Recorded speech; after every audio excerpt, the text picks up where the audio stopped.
signature guitar for me. It's an Ibanez FRM250MF, and I'm so proud of this guitar. I love it so much, but it's much better if it's plugged in and it makes some sound. So give me a second while I plug this guy in.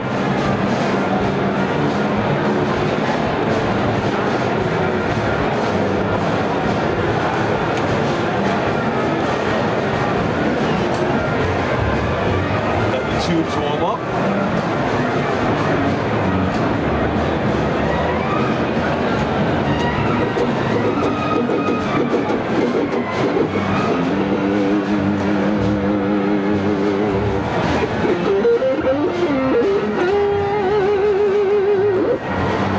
Now, one thing I want to say about this guitar is I believe inside every Ibanez FRM250MF is the most guitar faces that you'll find from any other instrument. And you might play another guitar and you get a little bit of a guitar face. But this one, you got...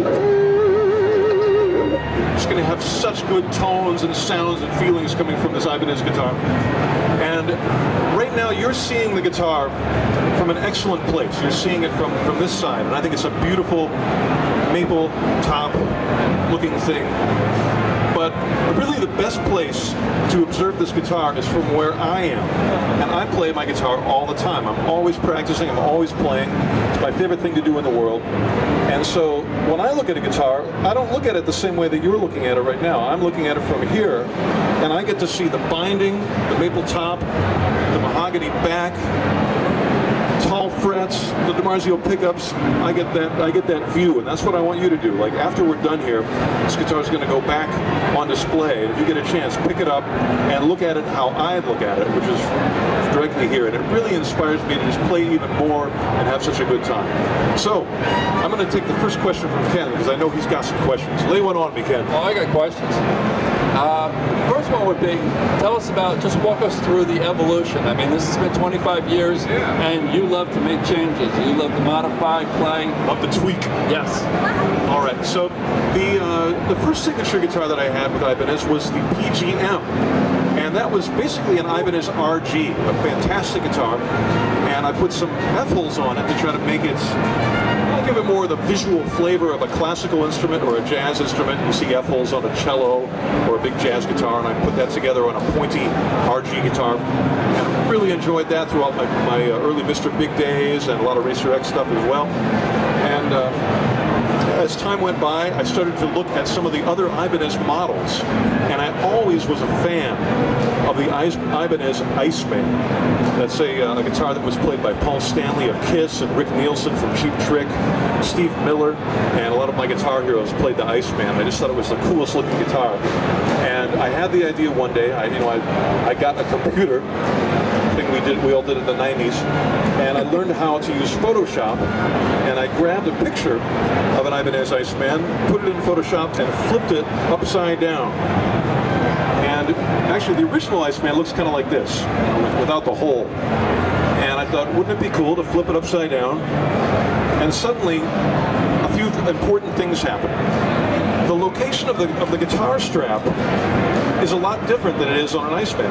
And because of that, I can take my hands off the guitar and it stays right where I left it. It's not neck heavy, it's really balanced well. When I sit down with the guitar,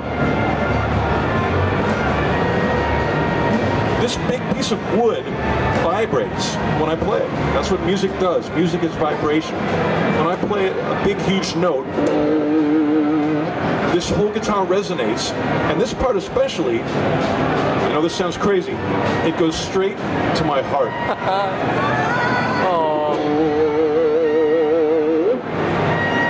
And that's a really important thing for me. I love music, I love vibration, and it's very direct. So whether you're standing up and being balanced really well, or whether you're sitting down and having those notes go straight into your heart, it's really a happy accident. I didn't plan that. I was just being a kid with a computer turning guitars upside down, but the result was an incredible one, and it really is a joyous experience playing this instrument. All right, that's the beginning of the FRM250MF. This particular one, of course, has the maple on top, and the other thing I did was it's got humbuckers. The earlier model of the FRM250MF has single coil pickups, which sound amazing. They cut through, they bite, but for this I wanted a little more of that chunky, warm, big, if it were a giant amp, you would just be knocked back about a foot. You know, that kind of sound. And so, but I really liked the appearance of the original Fireman with the single coils. So I used camouflage to hide the humbuckers. You know, if you look very closely, you can see the black coils that make the humbucker. But you know, it still retains the look of the 3 single coils because of the zebra stripe pattern of the pickups. So it not only sounds great, but looks great too. I've got the knobs out of the way of my hand so I can rock out and my hand doesn't hit anything, there's no blood. And what else? Got tall press for bending. Bending is so important to me. That's just the best thing in the world you can do on a guitar, so you got to have the big press. This comes with its stock, nice tall ones, like me. And this reminds me, I just saw the Ibanez website today, and they put up a video that I did explaining all this stuff, and you got to check it out. So go to the Ibanez website as well. Another question. I'm rambling on. So who's got a question? Right here. Why are the humbuckers slanted? Oh, why are the humbuckers slanted? Why are the humbuckers slanted? That's a good question. Well, it actually is a little bit of a long story, but I'll make it as short as I can. I have guitar heroes like anybody else. One of my guitar heroes is Frank Marino. I love Frank Marino. He's the greatest. I went to see him play live, and he was playing a guitar that had an angled pickup in the bridge, but it was opposite of the way pickups are usually angled. So, and it sounded so good, so I decided to steal the idea from my guitar hero and angle a pickup that way. It worked great with the single coils, and I thought I'll try with the humbuckers as well. And besides just stealing things from guitar heroes, the real reason is it makes, you know, as the pickup goes in this direction, the sound gets warmer. As the pickup goes in this direction, it gets treblier. And to me, I like to make the high strings warmer. I want them to be thicker. I want them to have more punchy sound. And the low strings, I want to have actually more definition and bite, so they don't get muddy and they cut through. So there's one reason is me being a fan. The other reason is me being a musician. 2 good reasons. Thanks, Paul. Who's got another question? Got a question? Yeah. You gotta help me. Screaming, my brother's screaming.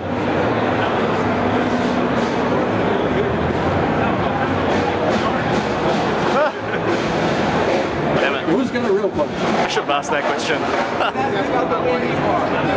Oh, there's no whammy bar. The whammy bar is on my fingers. I like the solid feel of a fixed bridge. And actually, this particular set of bridge and tailpiece is really cool. It's a new thing that Ibanez came out with maybe 2 or 3 years ago. It's the Type 2, right? And it's the bridge locks onto the body, so when you change strings it doesn't fall off. That's nice. But also I think it resonates a little better because it's locked in so well.